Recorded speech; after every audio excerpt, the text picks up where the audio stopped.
ഇന്നത്തെ ഏറ്റവും പുതിയ വീഡിയോയിലേക്ക് വരികയും സ്വാഗതം. രോമാഞ്ചം എന്ന സിനിമയ്ക്ക് ശേഷം മലയാളത്തിൽ നിന്നും തിയേറ്ററുകളിലേക്ക് എത്തിയ ഹൊറർ കോമഡി എന്റർടൈനർ സിനിമകളിൽ ഏറ്റവും മികച്ച അഭിപ്രായങ്ങൾ ലഭ്യമായ സിനിമ കൂടിയാണല്ലോ ഹലോ മമ്മി. ഷറഫുദ്ദീൻ ഐശ്വര്യ ലക്ഷ്മി കോംബോയിൽ തിയേറ്ററുകളിലേക്ക് എത്തിയ സിനിമയുടെ ആദ്യ 4 ദിവസങ്ങളിൽ ഏറ്റവും പ്രധാന ദിവസമായ 4ാം ദിവസത്തെ Kerala tracking, Kerala estimate collection എല്ലാം തന്നെ പുറത്തു വന്നിരിക്കുകയാണ്. ഇന്ന് 4ാം ദിവസം സിനിമയ്ക്ക് ഞായറാഴ്ച മികച്ച കളക്ഷൻ വർധന കഴിഞ്ഞ ദിവസങ്ങളെക്കാൾ വന്നിരിക്കുകയാണ്. ആദ്യ 3 ദിവസങ്ങൾ കൊണ്ട് തന്നെ 1 കോടിയിലേറെ കേരള ഗ്രോസ് നേടിയെടുത്ത സിനിമ ഇന്നലെ ഇതേ സമയം 17 ലക്ഷത്തിന് മുകളിലായിരുന്നു കേരള ട്രാക്കിംഗ് ഗ്രോസ് നേടിയെടുത്തതെങ്കിൽ ഇന്ന് 32 ലക്ഷത്തിലേറെ കേരള ട്രാക്കിംഗ് ഗ്രോസ് നേടിയെടുത്തിരിക്കുകയാണ്. അപ്പോൾ ഇന്ന് സിനിമയ്ക്ക് ഏകദേശം 65 ലക്ഷം 70 ലക്ഷം റേഞ്ചിലെ ഗ്രോസ് കളക്ഷൻ പ്രതീക്ഷിക്കുന്നു. അങ്ങനെയെങ്കിൽ കേരളത്തിൽ മാത്രം ആദ്യ 4 ദിവസങ്ങൾ കൊണ്ട് 1,70 ലക്ഷത്തിനടുത്തേക്ക് സിനിമയുടെ ഗ്രോസ് കളക്ഷൻ എത്തും. വളരെ ഡീസന്റ് തുടക്കം സിനിമ നേടിയെടുത്തിരിക്കുകയാണ്.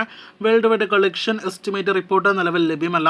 3 കോടിയോളം രൂപ ആദ്യ വീക്കെൻഡ് കളക്ഷൻ ആയിട്ട് നിലവിൽ നാം പ്രതീക്ഷിക്കുന്നു. കഴിഞ്ഞ ആഴ്ച കേരളത്തിൽ റിലീസ് ചെയ്ത ഒട്ടനേകം മലയാളം സിനിമകളിൽ ഒന്നാണല്ലോ പരാക്രമം. ചിത്രത്തിന്റെ 3ാം ദിവസത്തെ കേരള ട്രാക്കിംഗും ഇതുവരെയുള്ള എസ്റ്റിമേറ്റ് കളക്ഷൻ എല്ലാം തന്നെ വന്നിരിക്കുകയാണ്. ഇന്ന് സിനിമയ്ക്ക് 3 ലക്ഷത്തിനടുത്താണ് കേരള ട്രാക്കിംഗ് ഗ്രോസ്. സിനിമയുടെ ആകെ ഇതുവരെയുള്ള കേരള ട്രാക്കിംഗ് ഗ്രോസ് 14 ലക്ഷം പിന്നിട്ടിരിക്കുകയാണ്. സിനിമയുടെ ആദ്യ 3 ദിവസത്തെ കേരള എസ്റ്റിമേറ്റ് കളക്ഷനായിട്ട് പ്രതീക്ഷിക്കുന്നത് 25 ലക്ഷത്തിനടുത്ത് ഗ്രോസ് കളക്ഷനാണ്.